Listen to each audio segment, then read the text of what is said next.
जय भोलेनाथ। प्रायः हम लोग तनाव में आ जाते हैं जब कोई हमारे विपरीत स्वभाव के अनुसार कार्य करे।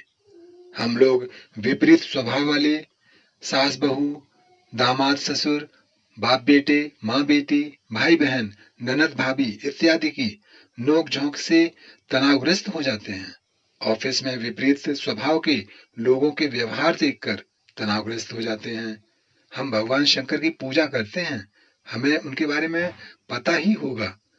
भगवान शंकर बड़े बड़े राक्षसों से लड़ते हैं और फिर समाधि में ध्यानस्थ हो जाते हैं। इधर हम छोटी छोटी समस्या में उलझे रहते हैं और नींद तक नहीं आती। युग निर्माण में आने वाली कठिनाई से डर जाते हैं। विपरीत स्वभाव वाले एक उद्देश्य के लिए संगठित रह नहीं पाते हैं। भगवान शंकर की पूजा तो करते हैं किंतु उनके गुणों को धारण नहीं करते हैं। आइए देखते हैं कि भगवान शिव कौन कौन से दो विपरीत स्वभाव वाले जीवों में समन्वय स्थापित रखते हैं। यह सर्वविदित है कि अग्नि और जल का स्वभाव बिल्कुल भिन्न है। अग्नि और जल एक साथ रखना बहुत कठिन होता है, परंतु भगवान शिव ने अपनी जटाओं में गंगा को धारण किया हुआ है और उनके तीसरे नेत्र में अग्नि की ज्वाला निकलती है। शिव ने दोनों का समन्वय किया। दूसरा, अमृत और विष कभी एक साथ नहीं रह सकते, किंतु भगवान शिव ने चंद्रमा के रूप में अमृत और गले में विषैले सर्प की माला पहन रखी है। दोनों विरोधी एक साथ उपस्थित हैं। ऐसा भगवान शिव ही कर सकते हैं। तीसरा, कहा जाता है कि भभूत अर्थात राख से भूत प्रेत दूर भागते हैं, परंतु भगवान शिव अपने पूरे शरीर पर भभूत लगाते हैं और आश्चर्य की बात है कि भूत उनके गण अर्थात साथी हैं। दोनों विरोधी चीजों पर उनका नियंत्रण अद्भुत है।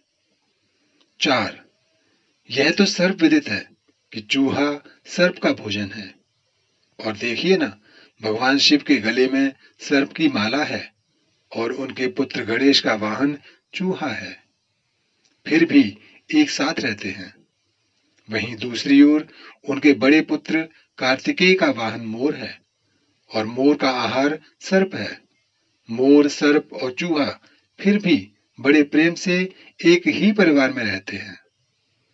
5, नंदी अर्थात बैल भोलेनाथ की सवारी है, जो एक शाकाहारी जीव है।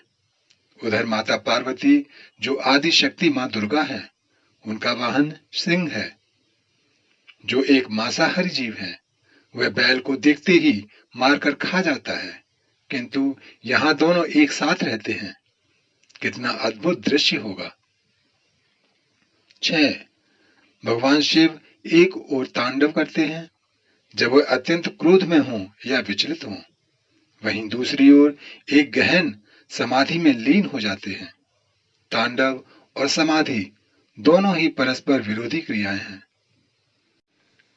7, देवाधिदेव महादेव चाहते तो स्वर्ग में निवास कर सकते थे, किंतु उन्होंने स्वर्ग न लेकर हिमालय में निवास बनाया और वहां प्रेम की गंगा बहती है, जबकि स्वर्ग के अधिपति इंद्र सदैव बेचैन रहते हैं। 8, भगवान विष्णु शिव को प्रणाम करते हैं और भगवान शिव विष्णु को प्रणाम करते हैं। कितना अद्भुत दृश्य होता है। इतने विरुद्ध स्वभाव के वाहन और गणों के बाद भी सबको साथ लेकर चिंता से मुक्त रहते हैं, तनाव रहित रहते हैं और हम थोड़ी सी आपसी नोक-झोंक से विचलित हो जाते हैं। हमें भगवान शिव से सीखना चाहिए। उनकी पूजा के साथ साथ हमें ज्ञान भी लेना चाहिए। महाशिवरात्रि की बहुत बहुत शुभकामनाएं। जय भोलेनाथ।